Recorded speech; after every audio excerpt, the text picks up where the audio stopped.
संजीव को जब ये बात पता चली कि उसकी जो प्रेमिका है सोनम, उसकी शादी कहीं और हो रही है, वो प्रेमिका जिसके साथ वो जीने मरने का कसम खाया था, वो प्रेमिका जिसके लिए उसने अपने जीवन के बहुत सारे हिस्से को दांव पर लगा दिया, वही अब किसी और से शादी करने जा रही है।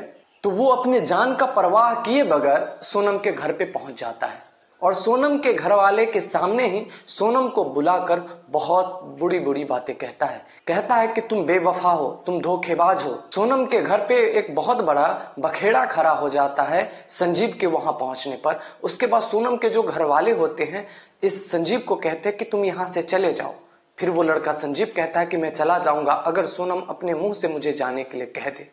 फिर सोनम संजीव से कहती है कि तुम यहां से चले जाओ, मैं नहीं जानती कि तुम कौन हो, ना ही मैंने तुमसे कभी प्यार किया है और ना ही मैं तुझे पहचानती हूँ। अच्छा होगा तुम्हारे लिए कि तुम मेरे दरवाजे से चले जाओ। यह कहकर सोनम अपने घर के ऊपर वाले कमरे में चली जाती है और वहां जाकर सोनम को नींद आ जाती है। 1 घंटे बाद जब सोनम की नींद खुलती है तब उसे किसी लड़के के चिल्लाने की आवाज आती है। वो दौड़कर जब नीचे आती है तो देखती है कि उसके घर वाले मिलकर वो जो संजीव होता है उसकी बड़ी ही बेरहमी से पिटाई कर रहे होते हैं।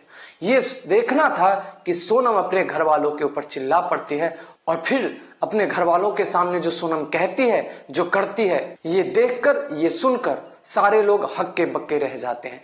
क्या है पूरी कहानी, इसके लिए आप बने रहिए हमारे साथ। कहानी के इस एपिसोड में आपका स्वागत है। कहानी मैं शुरू करूं उससे पहले मैं उन लोगों का नाम ले लेना चाहता हूं जिन्होंने मेरी पिछली वीडियो में कमेंट किया। रोहित कुमार बिहार समस्तीपुर से, पूजा सैनी हरियाणा से, सक्कल पांडे उत्तर प्रदेश से। दोस्तों मैं कहानी शुरू करूं इससे पहले आप लोगों से कहना चाहता हूं कि कहानी बड़ी ही अच्छी होने वाली है, तो आप बाद में भूल जाएंगे, तो इसलिए प्लीज आप सब्सक्राइब कर दें। चलिए कहानी शुरू करते हैं। सोनम बिहार का जो वैशाली जिला है उसमें एक छोटा सा शहर है, छोटा सा सिटी है जिसका नाम है महनार, वहां की रहने वाली है। सोनम के जो पापा हैं कपड़ा के बहुत बड़े व्यापारी हैं और सोनम अपने माता पिता की इकलौती बेटी है। ना कोई भाई है ना कोई बहन है, इकलौती बेटी है, जिसके कारण बहुत ही लाड़ प्यार से इसको पाला गया। इसकी जो भी ख्वाहिश हुई पूरी की गई। जब सोनम बड़ी हुई तो इसकी ख्वाहिश थी कि मैं इनकम टैक्स की ऑफिसर बनूं। इनकम टैक्स के ऑफिसर बनने के लिए इसको बाहर जाके पढ़ाई करनी पड़ती।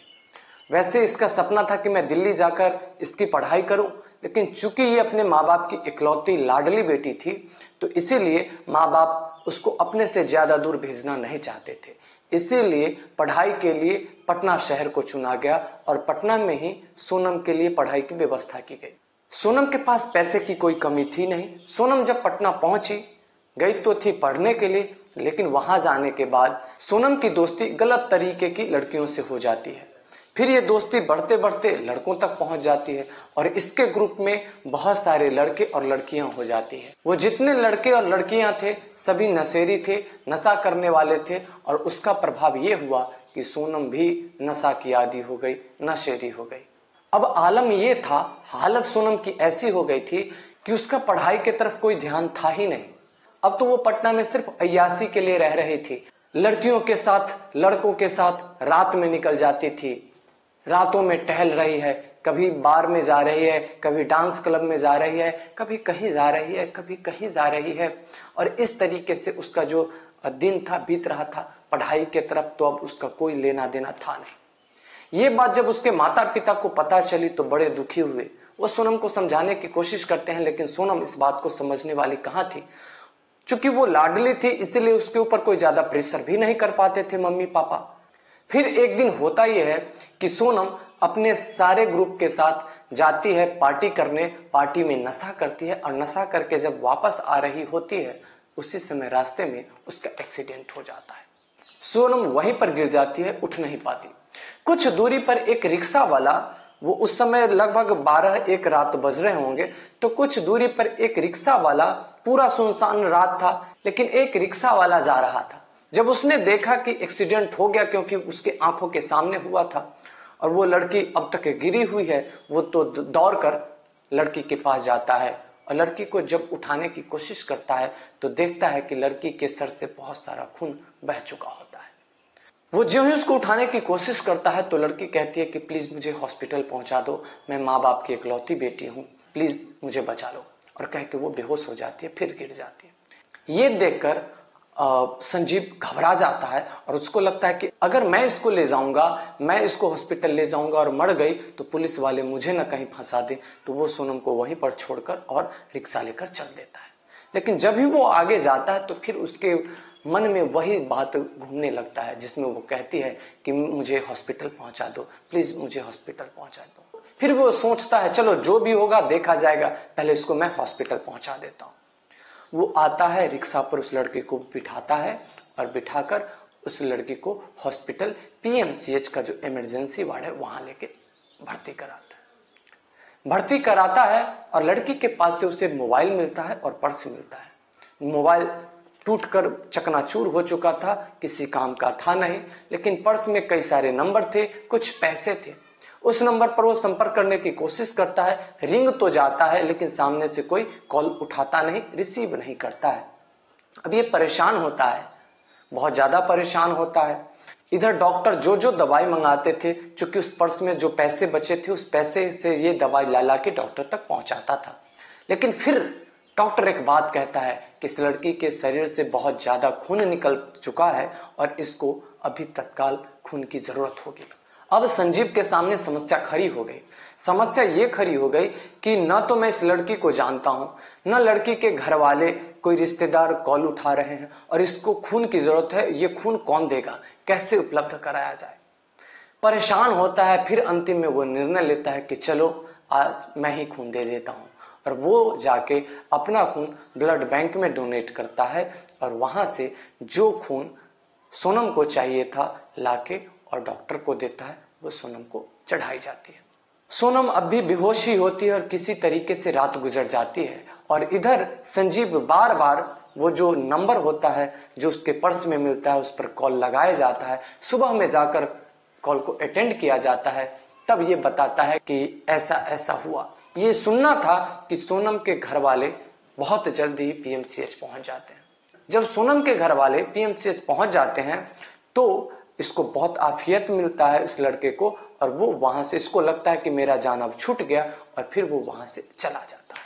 उसके मन में तो एक डर ये भी था कि क्या पता मर जाए, और मर गई तो पुलिस मुझे घसीट लेगी। तो उसके बाद वो इस तरीके से भागता है कि फिर वो वापस नहीं आता। सोनम का इलाज चलता है। इलाज होते होते कुछ दिन में सोनम ठीक हो जाती है, उसको डिस्चार्ज कर दिया जाता है, और उसके बाद सोनम ठीक होने के बाद घर आ जाती है।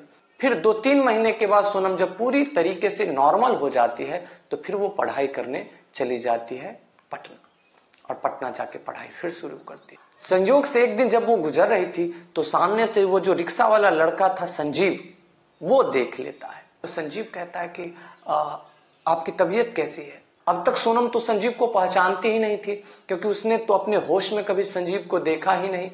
जब बेहोश थी तब संजीव उसको उठाकर हॉस्पिटल पहुंचाया। एक बार वो बीच में देखी थी संजीव को, लेकिन उस समय का बात उसे थोड़े न याद रहेगी। और उसके बाद जब उसको होश आता, उससे पहले तो वो हॉस्पिटल से छोड़ के संजीव चला गया था। इसके कारण वो संजीव को पहचानी नहीं।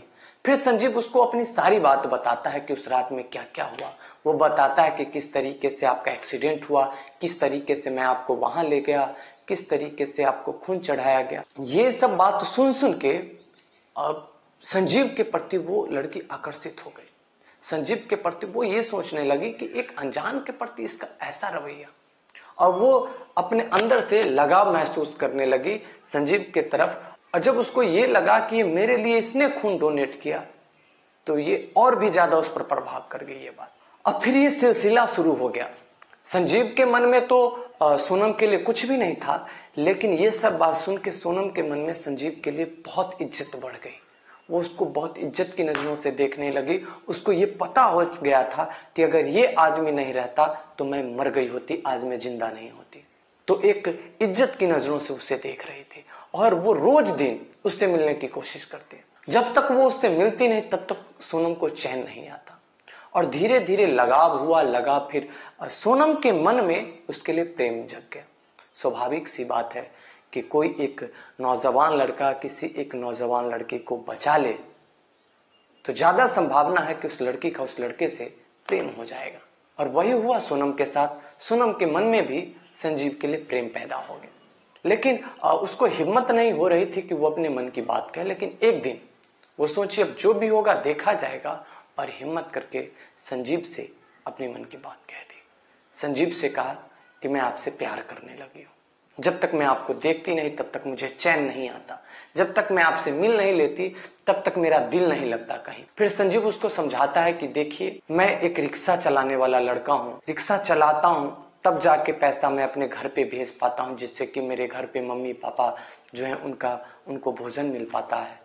मैं रिक्शा चलाता हूं तब मैं अपने पटना में ट्यूशन का फीस भर पाता हूं, जिससे मैं अपनी पढ़ाई कर पाता हूं। और आप इतने बड़े बाप की बेटी हैं, तो आपका और मेरा ये जो प्रेम संबंध है ये नहीं चल सकता।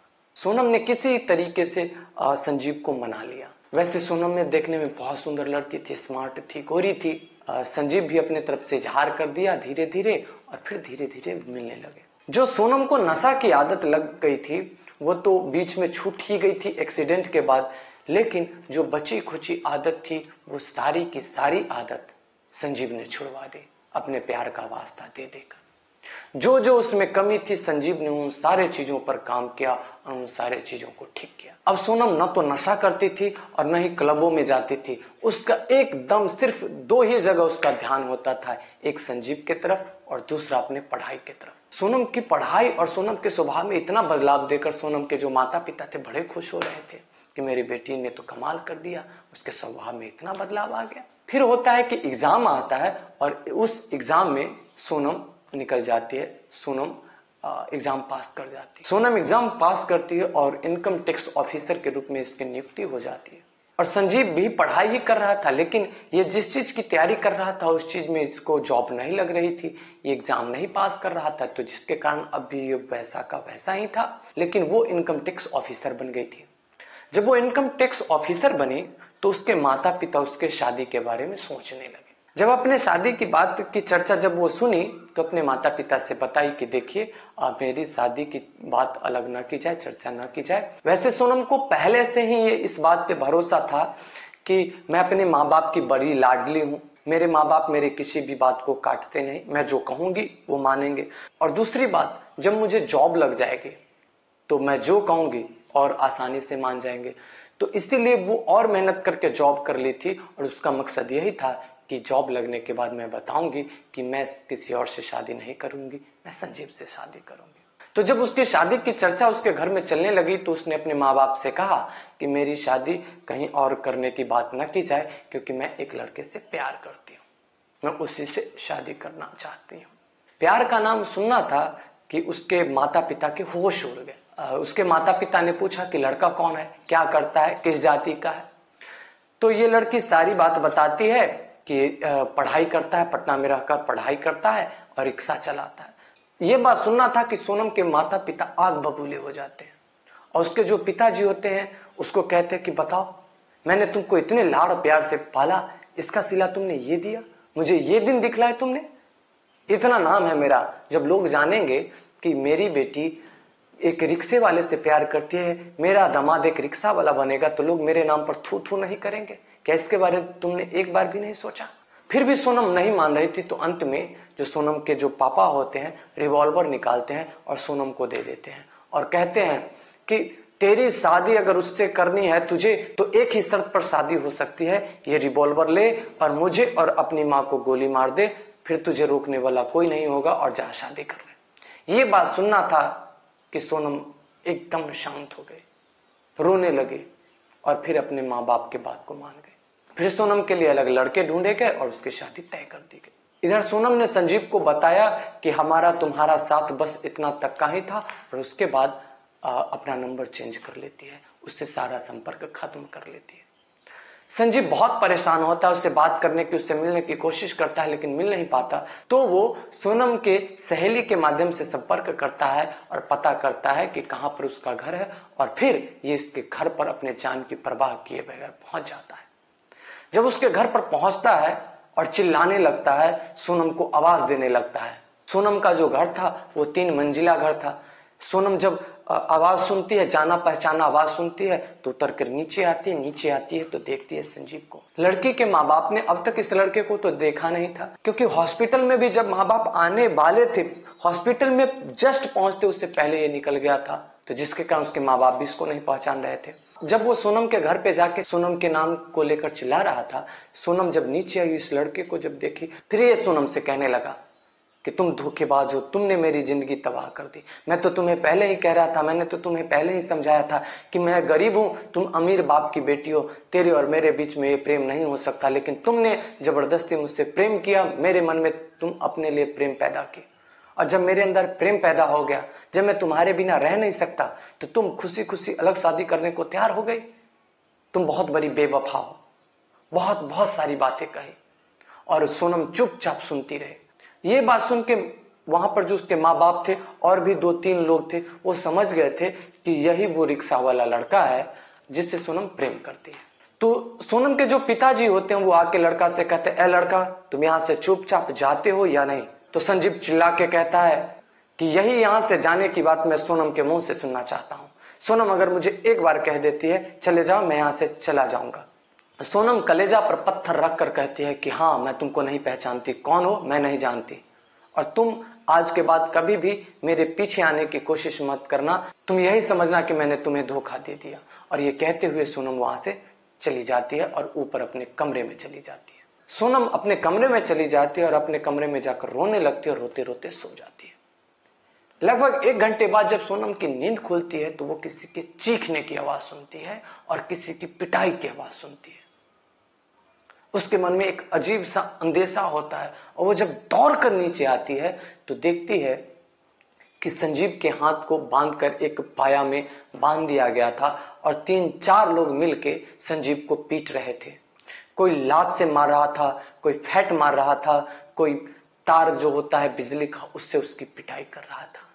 ये चीज जब सोनम देखी तो उसको तो लगा कि ये क्या होगा। वो दौड़ते हुए आई और संजीव से लिपट गई और कभी वो जो 3-4 लोग थे, कभी उसका पैर पकड़ती और बोलती कि माफ कर दीजिए, छोड़ दीजिए इसको, छोड़ दीजिए इसको। कभी उसका पैर पकड़ती, लेकिन कोई उसको छोड़ने को तैयार नहीं और संजीव चीखता जा रहा था। जब बिजली की जो तार उसके बदन पे पड़ती, उसके शरीर पर, तो एकदम कस के चीखता, वो चिल्लाता, रोता और बोलता कि मुझे छोड़ दीजिए, मुझे छोड़ दीजिए। और जितने भी 4-5 लोग थे वो उसको भद्दी भद्दी गालियां देते, माँ, बहन, दादी सब कुछ लगा के उसकी गाली देते और उसकी पिटाई कर रहे थे। जब सोनम को लगा कि किसी भी तरीके से ये लोग मान नहीं रहे हैं तो फिर वो सोनम वहां से दौड़कर अंदर कमरे में चली गई और उस कमरे से जाकर जहां पर रिवॉल्वर रखी हुई थी, रिवॉल्वर निकाल कर लाकर बाहर आ गई और चिल्लाते हुए बोली कि अगर अभी से किसी ने एक हाथ भी संजीव के ऊपर उठाने की कोशिश करी तो उसको मैं डायरेक्ट गोली मारूंगी, और जिसकी हिम्मत हो अब मार के बताए। जब लोगों ने सोनम का ये रूप देखा तो एकदम से घबरा गए। सोनम एकदम गुस्से में लाल हो चुकी थी और सोनम चिल्लाती हुई बड़ी तेज आवाज में बोली अपने बाप से कि बहुत कहते हो कि लाडली बेटी हो, लाडली बेटी हो, अगर आपने मुझे लाडों से पाला तो आपने मुझे जो कहा मैंने वो किया। आपने कहा इस लड़के को छोड़ दो, मैं इस लड़के को छोड़ दी और आप इसको पीटने लगे। और फिर चिल्लाते हुए अपने एक्सीडेंट की बात बताती है कि आपको पता है जिस दिन मेरा एक्सीडेंट हुआ था यही वो लड़का था जो मुझे वहां से रिक्शा पर उठाकर हॉस्पिटल में भर्ती किया था। अगर ये नहीं होता तो आज मैं नहीं होती। आप लोगों को कॉल लगाता रहा ये लड़का, पूरी रात आप लोगों ने कॉल अटेंड नहीं किया। ये लड़का ने मुझे खून दिया, खून देकर मुझे बचाया। जिसने मुझे जीवन दिया आप लोग उसको मारने पर तुले हुए हो। मैं नशे में इतनी बुरी तरीके से फंस चुकी थी, लेकिन इसने मुझे नशे से बाहर निकाला। आज मैं जो इनकम टैक्स ऑफिसर बनी ये भी मैं ना बन पाती अगर ये मुझे ना मिलता। फिर अपने बाप से चिल्लाती हुई बोली कि आपने बहुत कहा था कि अगर तुम्हें उस लड़के से शादी करनी है तो मुझे और अपने माँ को गोली मार दो और उसके बाद तुम शादी कर लो। तो आ जाओ सामने, मैं गोली मार रही हूँ। और अपने बाप और अपनी माँ की तरफ भिरा देता है, कहता है आ जाओ मैं मारू गोली, अगर मुझे आप दोनों को गोली मार के इससे शादी करनी पड़ेगी तो मैं करने को तैयार हूँ। जब उसके माँ बाप ने एक्सीडेंट वाली बात सुनी तो उसका माथा सन्न रह गया। वो सारे लोग रोने लगे, उन लोगों को अपने किए हुए पर बहुत पछतावा हुआ। फिर मामला शांत हुआ और वो जो लड़का था उस लड़का के नाम से सोनम के पिता ने जो अपना कपड़े का दुकान था वो कर दिया और उसके बाद बड़े ही धूमधाम से दोनों की शादी की गई। दोस्तों, आपको कैसी लगी ये कहानी आप हमें कमेंट करके जरूर बताइएगा। और हाँ, आपको अच्छी लगी हो तो प्लीज मेरे इस चैनल को सब्सक्राइब जरूर कर दीजिएगा, क्योंकि मुझे आपके सब्सक्राइब की बहुत जरूरत है।